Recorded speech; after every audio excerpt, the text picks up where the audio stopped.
Assalamualaikum warahmatullahi wabarakatuh. Salam jumpa dengan saya Imron pribadi, tetap di channel Vlog Marifat Bisnis. Kali ini kami sedang mereview kolam lele V99 percontohan OPOP Jember, yaitu kolam lele full pakannya ini adalah tanaman apu-apu ditambah tepung ikan ditambah SOC. Nah, ini adalah proses perebusan apu-apu. Jadi apu-apu itu direbus dulu, ya, direbus dikasih garam. Jadi apu-apu direbus dikasih garam, dan airnya ini adalah air kolam dari kolam lele itu sendiri. Nah, kemudian apu-apu yang ada di atas kolam lele itu diambil, direbus secukupnya setiap hari.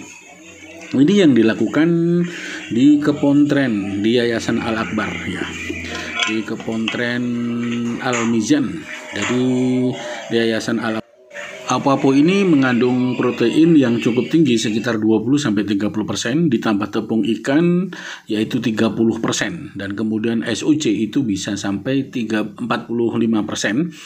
SOC ramuan yang dibuat oleh tim Marifat Bisnis ini diproses dari asam laktat, dari bakteri probiotik dan prebiotik, yang ditambah dengan rempah-rempah, ditambah dengan molase FML, ya, ada molase, ada FML, ada susu, dan juga ada ekstrak dari daun-daunan herbal, serta ditambah dengan buah-buahan herbal. Karena ramuan ini kita akan menghasilkan POC, pupuk organik cair, dari limbahnya ini. Dan kemudian proses pembakarannya, perebusannya ini menggunakan limbah pondok pesantren, ya, ini menggunakan limbah pondok pesantren. Kalau yang organik itu untuk pakan maggot atau diproses untuk pakan lele, dan kemudian sampah-sampahnya yang plastik dibakar untuk merebus apu-apu. Jadi pemanfaatan ini sangat efektif ketika dilakukan sebagai pengurai sampah. Jadi kita melakukan sistem sinergitas, menggunakan sistem totalitas, yaitu memanfaatkan limbah-limbah yang ada di sekitar pondok pesantren kita, di lingkungan kita. Nah, ini makanan dikasih garam dan kemudian dikasih tepung ikan. Jadi ada garamnya. Mengapa? Karena lele itu juga butuh garam untuk proses penggemukan. Proses penggemukan mereka butuh garam, butuh kalsium, butuh protein, dan banyak lagi semua kandungan yang dibutuhkan, maka ini harus dicukupi. Dengan apu-apu ini sangat efektif dan murah, sehingga kita sudah tidak menggunakan lagi yang namanya pakan pabrikan. Dengan demikian, maka ini tepung ikan yang diproduksi, dan kebetulan tepung ikan ini saya jual di Shopee, ya. Tepung ikan ini saya bermitra dengan tepung ikan yang ada di Banyuwangi. Kemudian kami sebagai agen, salah satu agen yang ada di Jember, untuk melayani kebutuhan para peternak lele, para peternak ayam, dan juga kambing. Di samping tepung ikan, kami juga menjual minyak ikan, blended ikan, FML, semua FML, molase, dan seterusnya. Nah, kemudian setelah direbus kemudian dicampur, ini siap dikasih makan untuk lele, sehingga lele ini benar-benar tumbuhnya sehat, kebal dari penyakit, dan memiliki kualitas daging yang tentunya rasa alami. Nah, ini proses makanan dari kolam Fish 99 yang terdiri dari 9 kolam. Ada 9 kolam ini saling sinergi, airnya itu saling berurutan.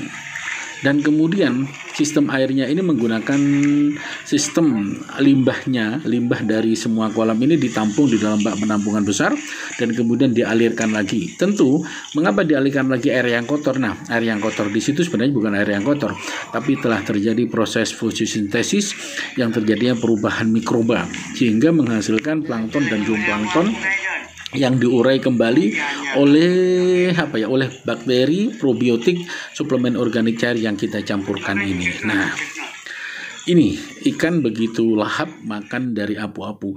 Mengapa? Dengan apu-apu ini akan menghasilkan ikan menjadi gemuk dan protein semakin tinggi. Karena dengan bahan organik yang pakannya itu tanpa bahan kimia, ini akan membuat daya tahan tubuh ikan menjadi lebih kuat. Jangan lupa ikuti terus channel Vlog Marifat Bisnis. Jadi cara makannya ini sehari 3 kali. kita tetap dikasih makan 3 kali ya. Kita tidak menggunakan pur, tetapi dalam waktu tertentu ini juga dicampur dikasih maggot. Ketika di tengah-tengah kita membutuhkan maggot dan kita dikasih maggot juga pakannya. Jadi di samping makanan organik ini ditambah dengan maggot. Maggotnya ketika besar kita juga konsep hidup. Nah, itu ada yang terapung-terapung juga dikasih maggot sebagian kecil dikasih maggot, kadang juga tidak dikasih maggot. Nah, jadi makanan alami yang diproses ini oleh tim Kepontren Marifat Digital, oleh tim kreatif Marifat Bisnis. Jadi pakan ini diproduksi bukan diproduksi, dijual oleh tim Marifat Bisnis untuk memenuhi kebutuhan peternak ikan yang ada di jaringan LPNU, di jaringan OPOP. Nah, ini adalah tertawa itu adalah tim santri anak yatim piatu yang ada di Kepontren Al Mizan ya, di Yayasan Al Akbar Kepontren Al Mizan. Nah, ini begitu lahap ikan begitu lahap makan dari daun apu-apu yang sudah direbus dicampur tepung ikan sehingga gizi sangat tinggi dan akan menghasilkan lele yang mudah panen, gemuk. Panen sekitar 2,5 bulan ya. Panen 2 bulan. Bibit ukuran 12. Kalau bibit ukuran 8 bisa 3 bulan. Jadi kita mengharapkan percepatan dari konsep kolam Fish 99 ini akan menjadi pilot project atau percontohan bagaimana ternak lele tanpa gagal. Jadi dengan demikian kita tidak akan mengalami kegagalan yang fatal dan kerugian pun semakin diminimalisir. Kenapa? Karena pakannya menggunakan pakan termurah. Tepung ikan yang kami jual seharga per kilo 6.000. Jadi budgeting pakan itu per kilo 6.000. 6.000 ditambah bama 10 kilo itu menjadi apa-apa yang gratis, itu menjadi 10 kilo menjadi 20 kilo sehingga rasio pakan hanya 3.000.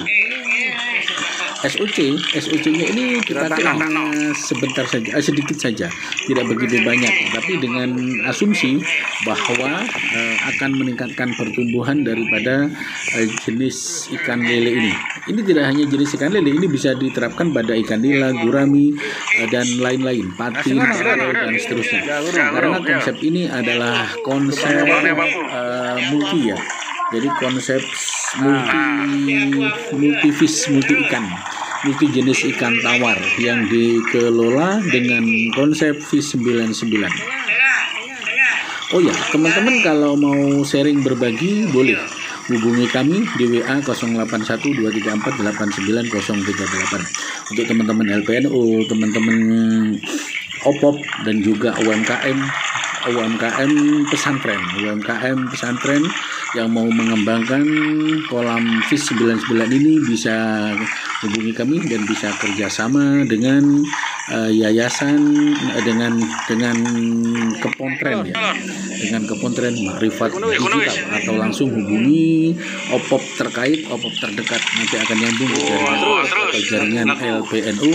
Khususnya ini yang diterapkan untuk LPNU di Jember. LPNU dengan OPOP itu bersinergitas di Jember karena program LPNU dan OPOP ini hampir bersamaan, maka kita satukan, kita sinergikan. LPNU Jember dan OPOP Jember bersinergi. Nah, kembali ke pakan tadi. Pakan ini menggunakan 3 ya, jangan lupa. Pakan ini menggunakan apu-apu, tepung ikan, dan ditambah dengan SOC, suplemen organik cair yang sudah diramu dengan tentunya ramuan-ramuan non-kimia. Semuanya adalah herbal alami karena ini adalah untuk peningkatan pertumbuhan lele atau ikan menjadi gemuk-gemuk, tentu tanpa pakan kimia. Karena kita ingin menghasilkan hasil yang lebih tinggi. Kalau pakan terbaik untuk pakan kimia kan pakan sentrat itu kan 12.500. Kalau harga lele 16.000 sama 500 dipotong tenaga kerja dan seterusnya, maka kita tidak untung. Dengan rasio pakan ini kita akan ketemu rasio 3.000, harga lele 8.000, maka kita masih untung per kilonya sekitar 10.000 rasionya. Jadi sangat jauh keuntungan yang didapatkan. Karena kita juga ekonomis, kita tidak diburu dengan pakan pabrikan. Karena pakan pabrikan yang bagus itu kan per 30 kilo 375 atau 370-an. Itu akan menguras finansial kita, terutama bagi peternak pemula ya. Ini akan berat dirasakan ketika menggunakan pabrikan, kecuali yang mendapat subsidi. Nah itu lain, nggak apa-apa pakan pabrikan. Bukan berarti pakan pabrikan jelek, tidak. Dalam hal ini pakan pabrikan adalah sangat baik, sangat bagus, sangat lengkap. Tetapi secara profit margin itu sangat kecil, sehingga kalau peternak lele menggunakan pakan pabrikan murni itu bisa mengalami bukan kerugian, keuntungan yang sangat sedikit. Tetapi kalau memang sering mengalami kematian dan banyak bisa mengalami kerugian yang besar, maka PNL, profit and loss-nya itu kadang-kadang tidak masuk dan kita sering mengalami kerugian. Mengapa para peternak rumahan itu banyak bangkrut, banyak rugi ketika menggunakan pakan pabrikan? Karena memang antara hasil dan pakan itu tidak imbang. Nah, sehingga pakan alternatif seperti ini perlu dilakukan, perlu dicontoh, perlu dipelajari, perlu ditekuni. Tapi yang jelas walaupun pakan menggunakan pakan buatan, pakan alternatif, kita perlu istiqomah dalam budidaya lele. Karena kita budidaya makhluk hidup yang tentunya harus diawasi, diketat, harus bagaimana kontrol air, kontrol pakan dan seterusnya. Salam jumpa, ingat handicraft, ingat marifat bisnis.